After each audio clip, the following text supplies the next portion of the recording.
G'day, Stayer Off Grid here as always. Well, I'm getting onto the plumbing today, so it's taken a couple of days. I'm not much of a plumber. I'm an electrician, not a plumber. And so I've found a way to connect this pump up. I needed to get this, I don't know what it's called. I call the compression fitting, but I don't think that's what it's called. Maybe just a union.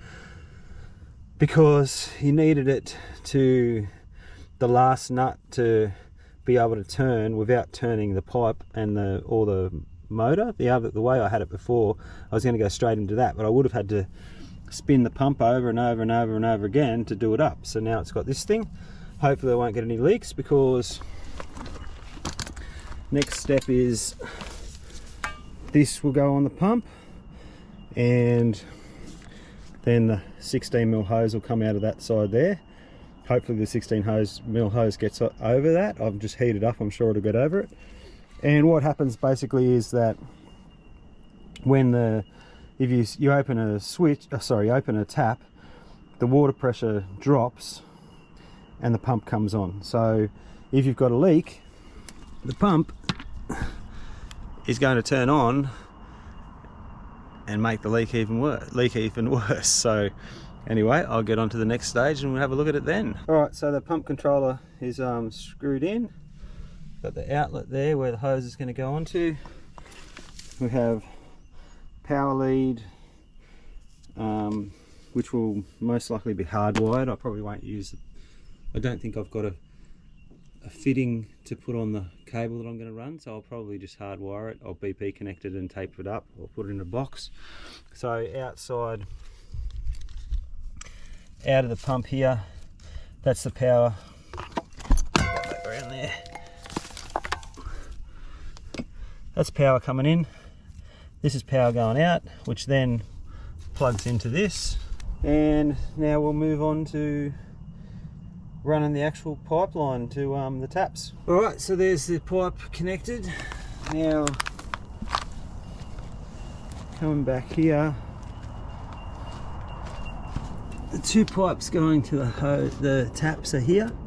Now, I don't know which one's cold and which one's hot, so there's a chance that I'm going to connect it up wrong. My tap will be back the front, but so I just have these shark bite fittings. They just push in. I just got to cut this to the right length. All right, so it's as easy as just pushing that on, and doesn't use much strength to do it. Different type pipe here. I don't think it pushed in as far as what it should have, but it's not coming. But having said that, it's not coming apart, but it doesn't mean it's not going to leak. All right, so this is the hot and the cold going to the taps in the kitchen. One comes from the hot tap Jolka and one comes from the tank. Now, the problem is that these are slightly different size, or different size and different type hose or pipe than this is, so these are both leaking.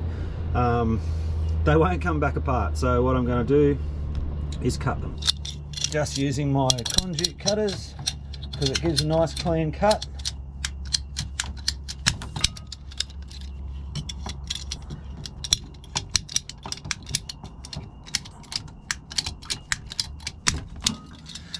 Alright, so now I have to go into the kitchen and work out what I'm going to do there. So it might be a bit hard to see.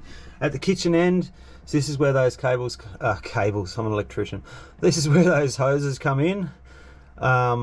And they're clamped on, so both of those connections I've got to take off, and then I'll put one of these connections on, which is for the type hose I've got. That'll just push into that to connect, and then these here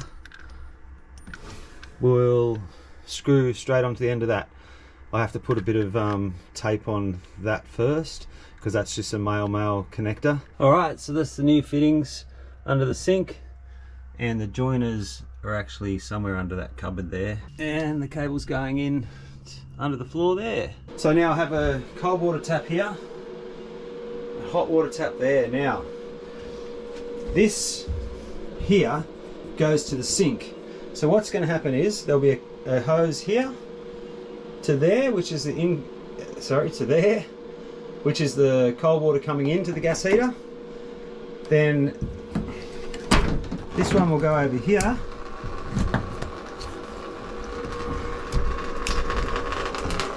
That one will go over there, and that's the shower thing. It's still temporary. It's still the temporary camp system, but for now that's good enough. So then what will happen is the hot water will come out of here into here, and if I have the tap shut here at the top, if I have that shut and I have these two open, if I can open them, then the hot water is going to the shower.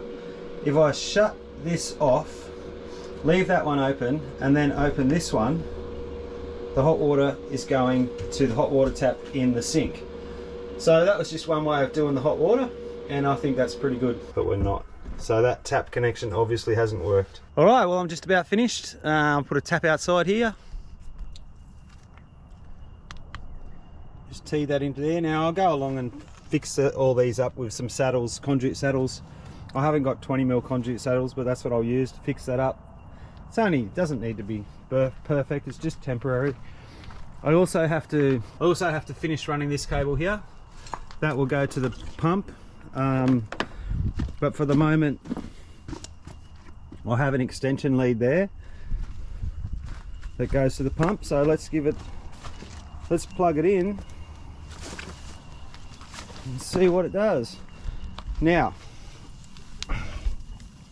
when I plug this in, if it primes up, starts making some noise, that's fine, but it should stop, because if it doesn't, I've got a leak.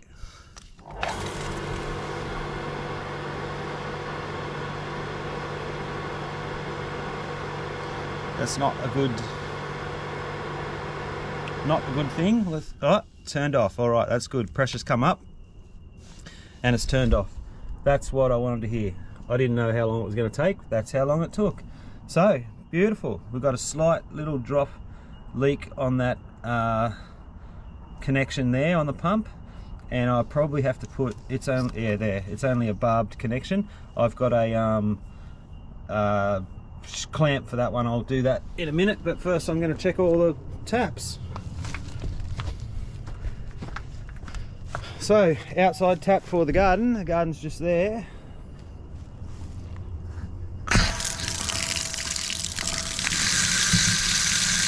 Some good pressure. All right, let's go inside. So at the moment, hot water should not work. Now it doesn't. Cold water working. Beautiful. First time in 8 months I think I've been here. Haven't had running water for 8 months. Now the reason I went for the 3-way tap is just so that I don't have to disconnect any hoses. I don't have to swap this over to there and then swap, drop that one off and drop there. I can just leave it all as it is. You got less chances of it leaking if you don't keep pushing them on and pulling them off, So this way just keeps them all connected. All right, so it didn't like my hose fitting. I've just put the original Jolco, and even that's leaking a bit there. I don't know. I might have to put a different outlet on this, a better one, a brass one probably, because it's definitely leaking there. But anyway, it's working now. So what if I shut this off, everything stops, and if I open that, oh, I'm hoping it's going to work. I haven't, this is the first time I've tested it. So now we go to the kitchen. There's a one-way valve in there that I didn't know about. Oh no, yeah, that's on. Alright, so I've got a few little things to fix up on this. Leaks and things. I've got to replace that with that should just, I've got to go back to the drawing board with this and work out why that's not going. It's must have a one-way valve somewhere, I don't know. I'm not a plumber, I'm an electrician. And I'll probably replace this with a brass fitting and brass connectors.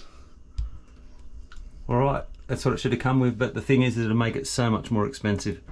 All right, well, we might not have got the hot water to the sink yet, but we've got running water in the sink for the first time since I've been on this property, so August last year, or September last year.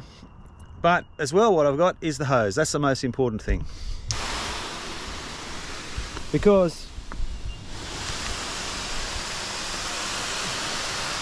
I was growing vegetables in pots, but the water I was getting, I was just using whatever I collect in buckets for rainwater, and also just getting containers, a 20-litre drum of water from the petrol station. So at least now, every morning, I can give that a hose down.